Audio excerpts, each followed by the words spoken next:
One of the best ways to make sure that your company or organization is successful is by solving a real problem your customer has. At Sodium Halogen, we practice customer-centered design, and that means that we start by focusing on who your customer is, and we have to determine who that customer is. So we use a technique that is called creating a customer persona. In this video, I'm going to show you how to create a customer persona and then how to use it. So let's get started.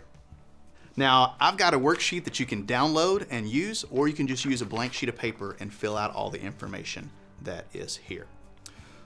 So we'll get started with coming up with who our customer is. And the main question that we want to ask is, who is our different customer that we have? So if you are a landscaper, then you might have someone who buys shrubs from you to go around their house, or it could be that you also have a commercial builder who comes and buys a whole bunch of stuff for several houses. And maybe you would solve a different problem for that person. Maybe you would market differently to each of those different people. But in this case, what I'm going to do is use a fictitious product that we have, and it is going to be solving the problem of a person that is a medical salesman. So if that's the customer type that I have, then I'm going to write down their customer type is medical salesman. So this is the most definable character. Okay, so I have the customer type that's here. The next thing is I need to give this person a name. That'll help make them feel real. I love using alliteration, so if you had Paula, the pool owner, or you had Sam, the salesperson, in this case, medical sales, so I'm going to have Mike, the medical salesman. Okay, Mike, the medical salesman, this persona is starting to take shape. The next thing that I have found is an optional step. So we have actually created a deck of cards that we use in our workshops, and part of these cards have faces on them. And so basically I've got males and females, a little bit of diversity that's here, and I'm gonna look through and see the person that I think looks like Mike. Now, you don't have to use these cards, nothing magical about them. You can look on the internet and just find pictures of people and kind of flip through and you say, hey, that kind of looks like the customer that I have, Mike. And so you'll pick that person out, you can print it out on your printer and kind of look at it while you're coming up with the next piece of information. So now I have Mike, the medical salesman. Here's a picture of Mike, and I'm going to try to guess at some demographic information. So on this next step, I want to let you know that this is the least valuable of the 3 steps that are coming up here, but it's important because it helps us think about Mike as a real 3-dimensional person. So I'm just going to answer these questions really quick about who I think Mike is. Here we go. Okay, so I filled out some information that's here. The key is we want to be specific. Don't say that Mike is between the ages of 40 and 50 because you don't know anybody that's between the ages of 40 and 50. But you probably do know somebody that's 43, right? So again, don't overthink this section of it. Just write down something that feels plausible. Don't pick out a specific customer that you have, but you have a pretty good idea of who this person is and whether this feels like it's kind of in the bullseye of the target customers that you have. So here we figured out our demographic information. The next thing we want to do is focus on problems and frustrations that Mike has. So the app that we're talking about creating would allow Mike to create video emails, and so that means that it's going to have to solve a real problem that Mike has. So in order to do that, we're going to use a brainstorming technique that I know you've seen before, but we're going to go through that again really quickly. Okay, now I have my sticky notes that are out here in front of me. I have 8 of them. I want to exhaust my creative mind. So now what I'm going to do is set a timer for 2 minutes and come up with as many ideas as I can about problems and frustrations that Mike has. So 2 minutes on the clock, here we go.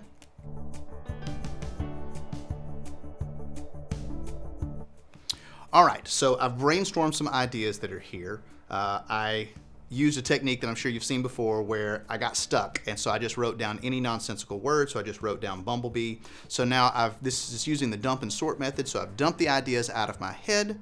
The timer went off before I was able to come up with my 8th idea, but that's okay.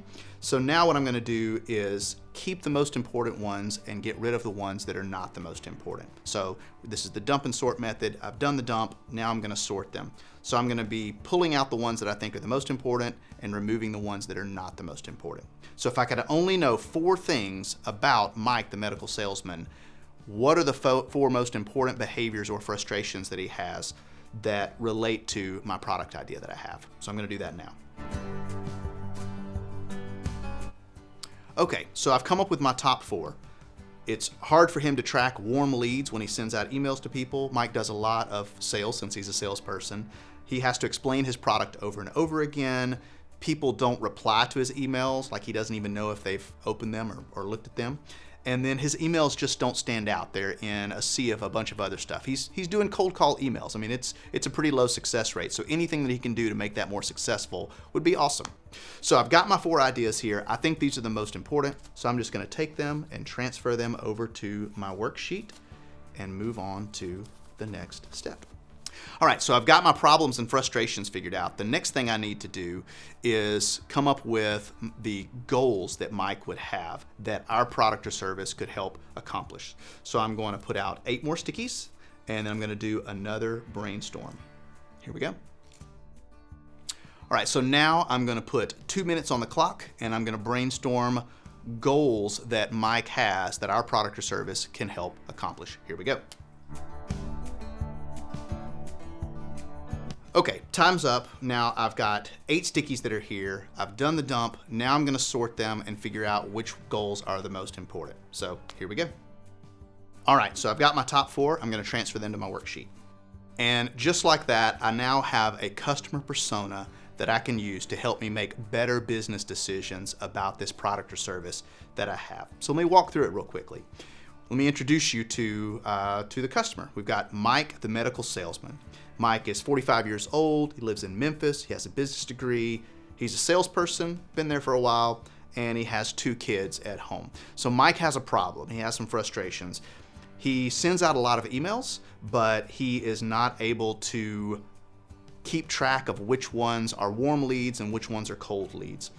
He is not getting a great open rate, and so we think it's because his emails don't stand out. So he needs to do something to make them stand out. He ends up explaining his product over and over again, and people do not reply, and that's a frustration because if he can ever sit down and meet with these people, then he has a really high success rate of being able to sell them on his service that he has. So those are his problems and frustrations. Up next is his goal. So he wants to hit his quarterly sales goals. He wants to get more face-to-face meetings with his customers. He wants to show his personality in his communication. And he also personally wants to show his boss how he is different and unique from the other people that are on the sales team along with him.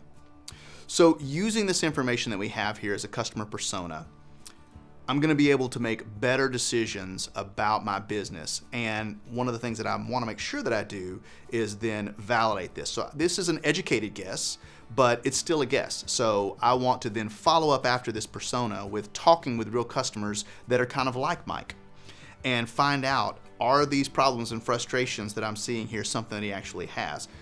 Do the goals that I think Mike has, are those real goals that he has? So this is something that I can kind of post up in my cubicle or somewhere around my desk and kind of look at it from time to time and think, hey, this is my customer.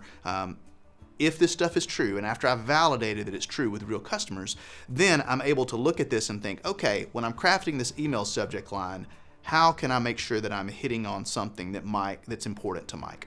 Or when I am going to be thinking about attending a conference where I'm going to be meeting lots of Mikes, how can I make sure that the booth that I'm setting up or the way that I'm communicating or a brochure that I'm creating, a website, any of those things is going to be targeting Mike and his real problems that he has and his frustrations that he has as a customer. For this week's experiment, try running our persona exercise and create your very own customer persona. Then talk to a customer and make sure that the persona you've created is correct. After you've done that, you'll see how this can help you make better business decisions next week, next month, and next year.